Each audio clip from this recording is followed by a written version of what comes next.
Some of you may be familiar with the song, "How could anyone ever tell you that you are anything less than beautiful? How could anyone ever tell you that you are less than whole?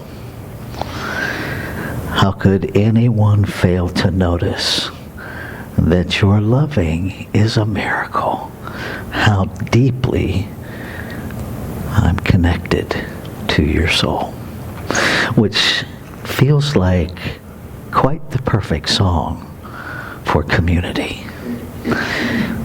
And so I'm going to invite you to stand, to give yourself freedom to move about, to connect with each other as we sing this a cappella to one another. To start the talk portion. Now, with any kind of luck, I'll start it in a key that works for some of us, maybe even for myself. How could anyone ever tell you you were anything less than beautiful? How could anyone ever tell you you are less than whole? How could anyone fail to notice that your loving is a miracle? How deeply you're connected to my soul. How could anyone ever tell you you are anything less than beautiful? How could anyone ever tell you you are less than whole? How could anyone fail to notice that your loving is a miracle? How deeply you're connected to my soul. What if that is what community is all about? What if that is how the divine wants to create and express as community? A community that really understands, that is so deeply anchored in knowing the truth of each individualized being in the community, that every time we come together, every time we cross one another's minds, our first thought is, how could anyone ever tell you that you are anything less than beautiful? When we have conflict with one another, and we will, because we live in a human realm, and sometimes we disagree. And perhaps conflict isn't so much a negative as it's part of the polishing process. Right? I'm pretty sure everybody knows about a rock tumbler. Right? And you put rocks in a barrel, and the barrel just gradually spins on a wheel, and it has different levels of grit, and the grit bumping up against, the grit conflicting with the semi-precious stones in the mix that are of a different hardness, knocks away the matrix, what doesn't belong. If you have jewelry that contains a stone, that stone starts as an unidentifiable precious gem. If you were to find a diamond uncut, you would likely not know that it was a diamond. Because diamonds, look, most of us have seen opaque white gravel, yellowish, kind of clear but not really cloudy white gravel. That's what rough diamond usually looks like. And so it's easy to toss it away, not knowing what it is. Opal. If you don't know what rough opal looks like, I encourage you to Google it. It looks like white rocks, white opal, gray-based opal from the Mintabee mines in Mintabee, Australia, look like gray gravel.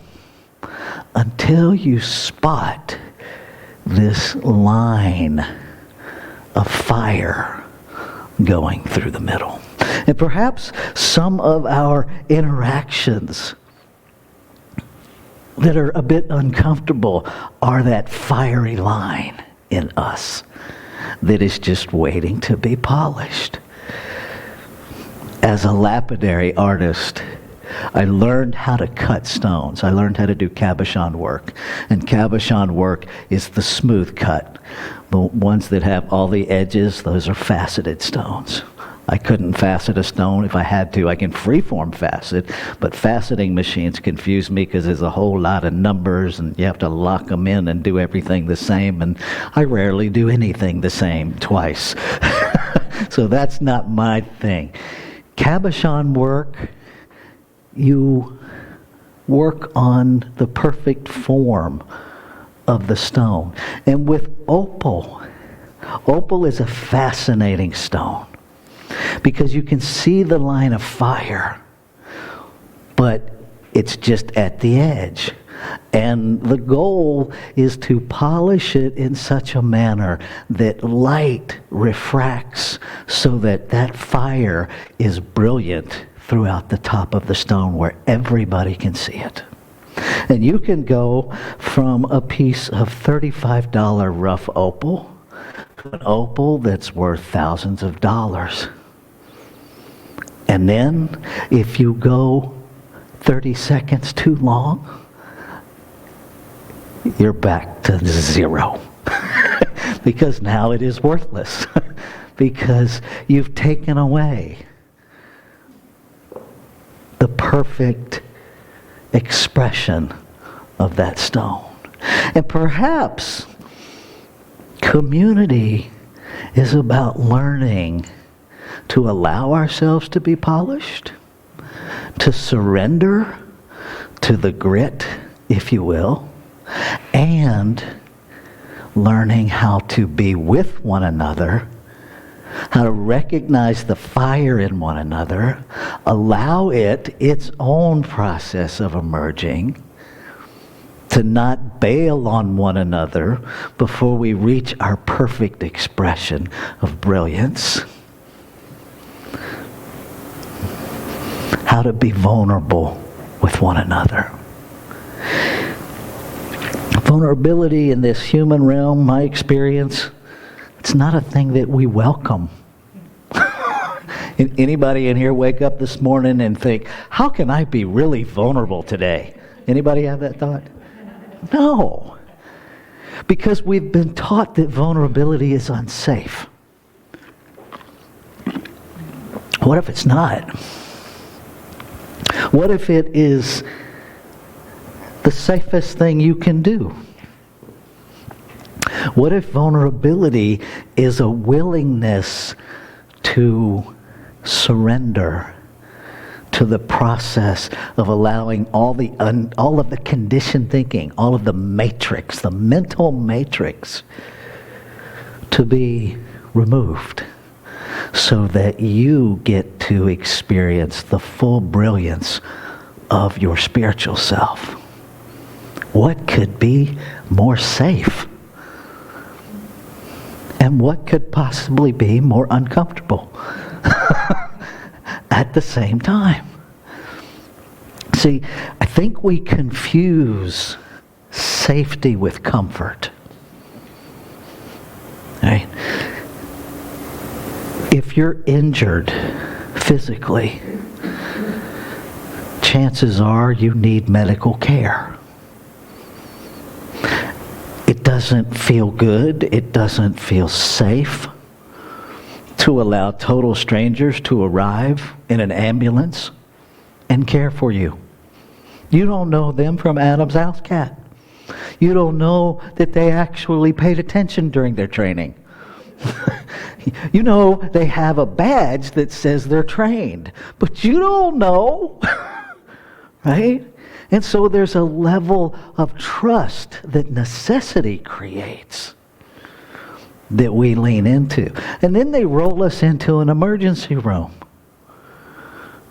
of unfamiliar medical professionals who, again, where did you graduate in your class? Right? Now, maybe I'm the only one that has those thoughts, as if it even really matters.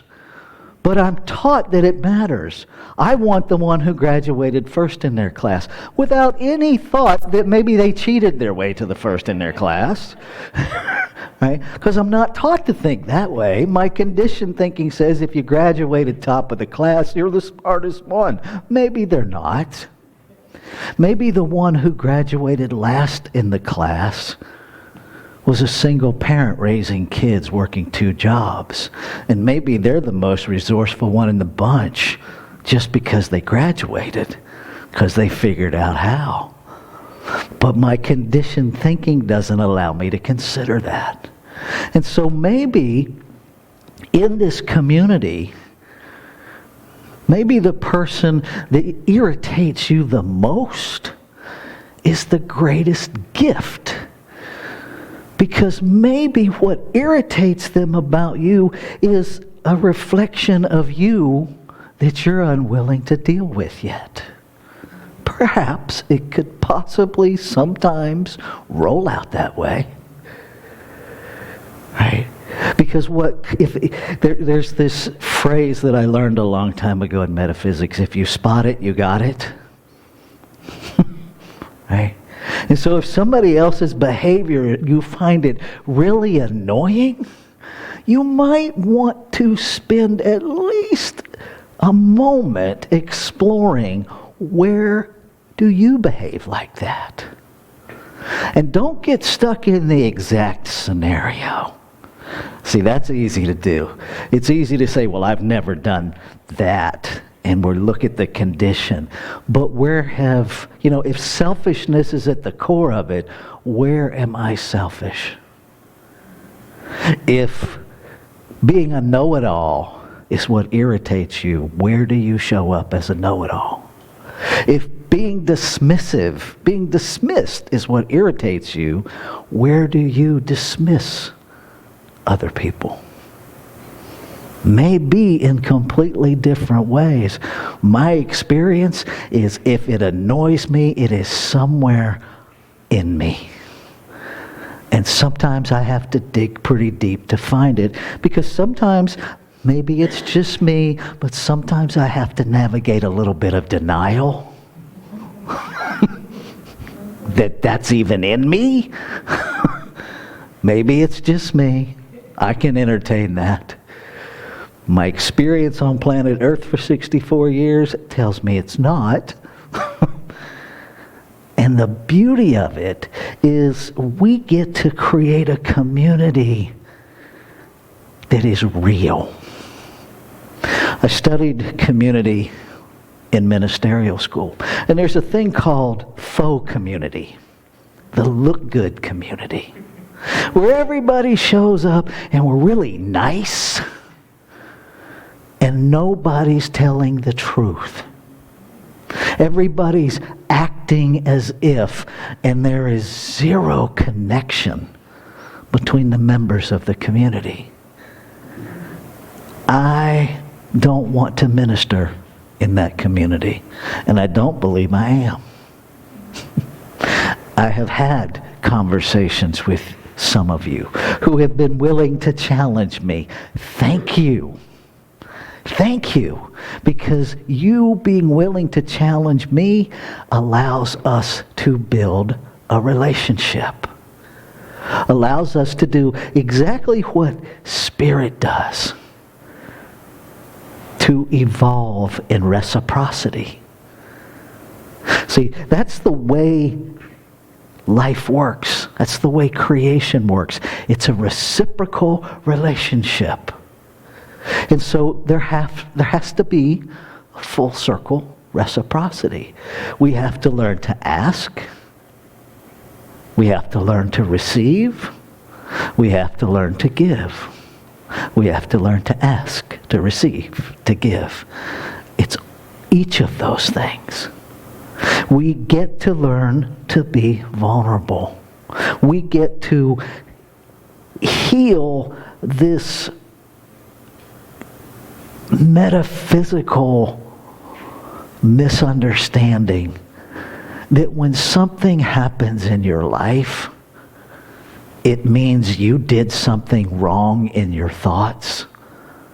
I've watched us do this for years in metaphysics. When people need community the most, they go away.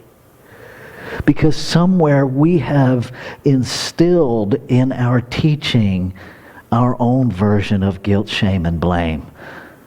This nonsense, and I do mean nonsense. For me, it borders on spiritual malpractice. To look at one another, and when someone is in crisis or any level of discomfort, to say to them, "What's in your consciousness that created that?" No. Because here's the reality. There's one consciousness. And so perhaps before you ask someone else what was in their consciousness, which doesn't actually exist, ask yourself, what was in your use of consciousness that created their pain? Because that's how consciousness really works. Any thought, every thought, all thought is acted upon and manifested. And so we heal the whole. This whole year is about wholeness. Okay? And so from the perspective of wholeness, instead of wondering how somebody else used consciousness to hurt themselves, we get to recognize that, there's one consciousness. So the same consciousness is operating in, through, and as me that is operating in, through, and as them. Where is the availability for me to know and heal whatever is unfolding in consciousness? Because it's all thought. Ernest Holmes says over and over again, there's no such thing as your mind and my mind. There's just mind. And so what if we come together as community, allow one another their perfect, messy, flawed human journey, that we really do stand behind our words, that we celebrate one another, that we don't tolerate one another. What an insulting thing to do. I'm going to tolerate you. No, thank you. No, thank you. I will share this story with you, and then I'm going to wrap up. In my first pulpit, I had a congregant who literally campaigned throughout the community to have me be the minister, with full knowledge, mind you, that I was a female-to-male transgender person married to a black woman. And then the moment that individual didn't get his way with something, he decided it was okay to refer to Deborah by the N-word and threatened to shoot me with a Glock 17. Now, that's horrible. In the earthly realm, yeah.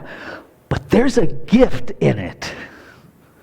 Because when Deborah and I were processing the conditioned realm after I made sure that we were safe and got the heck out of there, because I'm not going to be the next front page story of a shooting in a church. But what we heard ourselves saying, and this is the gift, this is the friction, how rubbing against things can polish us, even when it looks horrible. What we heard ourselves say was this: I don't get it. All we're asking for is to be tolerated and on a good day accepted. And we heard ourselves. We hadn't even imagined that our lives, how God was expressing it as us, was worthy of celebration. Wasn't part of our idea of ourselves, because we were so deep in the world's conditioned thinking. And that moment, we made a pact that never again would we be in community where we were not celebrated. Because every expression of God is worthy of celebration. Every single one. Even the ones you see on TV where you go, oh dear God. And we know they're there. And they're there differently for all of us. Right? Even if sometimes you're the one you look at in the mirror and go, oh dear God. You are worthy of celebration.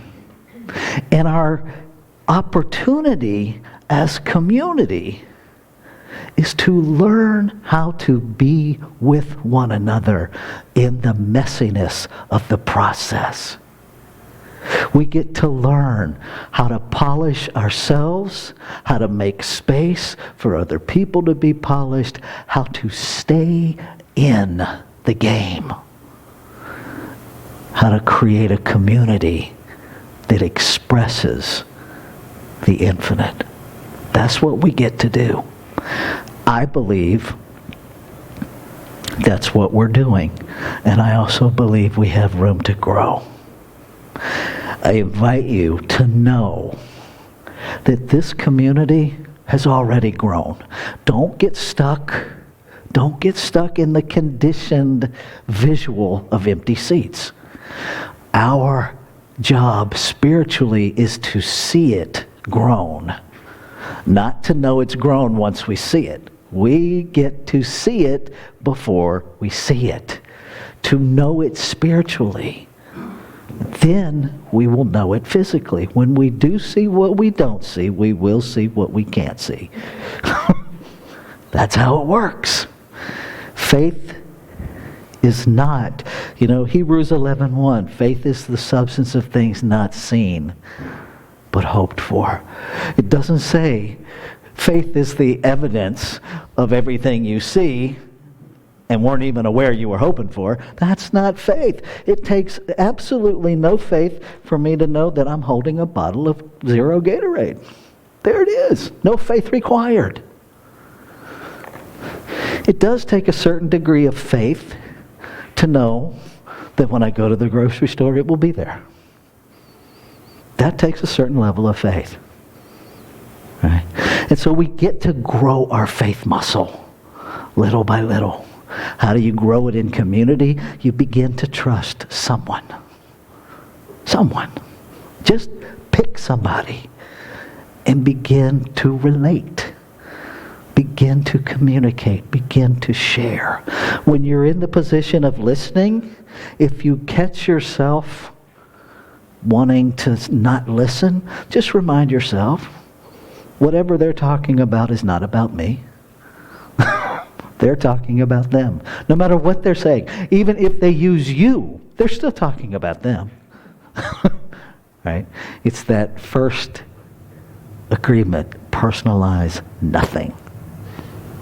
And be fully present. And just listen. It's amazing how close we will get if we just start listening to one another.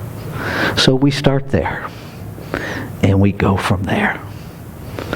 And so I'm going to ask you to go into prayer with me, and to know with me that there is only one, and that it is expressing itself uniquely as Columbia Center for Spiritual Living. That the perfect mix is always present. The perfect variety of the infinite individualized is always present. Because that's how it works. That's what it does. It expresses its infinite nature in, through, and as all creation. To know with me that Columbia Center for Spiritual Living is brand new every day. That it is never a static creation. That it is alive and growing and breathing and changing and evolving and polishing. That there is a thread of brilliance. That there is a fire at the core of this community, seeking expression as this community. I invite you to know a sense of gratitude with me that we each get to be a part of that. That we get to choose. We get to choose to be in the tumbler together, to be polished and to polish. And we get to choose to celebrate one another. We get to celebrate the process. We get to stay and go and come back and stay and go and come back. That there is freedom here to be. And that the consistent thing, the thread that is always present, is love. To know that with me, to celebrate that with me over and over again when this community comes to mind, to anchor in the prayer that all is well, that life is expressing as Columbia Center for Spiritual Living, that each individual member is called to be exactly what they're called to be. And there is space for all to be. And to giggle with gratitude that that's the way it is. And then to let go. To let go, to show up, and to be about the business of being. And to anchor this with me as we say, Ashe, Shalom, Aho, Amen. And so it is.